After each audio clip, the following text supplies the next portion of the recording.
ஜெனுமா எத்தனை ஹோம் இருக்கா? ஃபர்ஸ்ட் அவனை கேளு. அவனுக்கு 2 கண்டா எனக்கும் தண்டுதான். நீங்கள் என்ன சொல்லி கொடுத்தாங்க? ஆனால் ஒன்று சிம்பிள் மேட்ரு ஒன்று வச்சுக்கிறேன். என்னது? ஒன்று ரீட் அண்ட் கம், இன்னொன்று ரைட் அண்ட் கம். உனக்கு எனக்கா அந்த ஹோம்வொர்க்கு படிக்கதே இல்லை. என்ன சொன்னாங்க? என்ன சொல்லி கொடுத்தாங்க இன்னைக்கு? எந்த வந்து எதுவுமே சொல்லி தரலையா?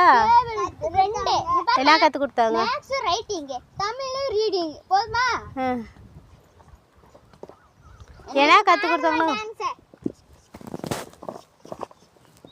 லைல டான்ஸ் ஆன காலை கீழ வைக்காம துங்குடு காடும் இந்தாமா உனக்கு நீலமான குச்சி யூஸ் பண்ணி அடி அவளே. ஏன்னா என்னென்ன ஹோம்ஒர்க் கொடுத்துருக்காங்கன்னு கேட்குறேன். நாம் ஒன்று கேட்டால் அவன் ஒன்று சொல்கிறா. மாடு போது பாரு, முன்ன போய் நில்லு. ஏய் போ பாப்பா, அந்த போ. என்ன 2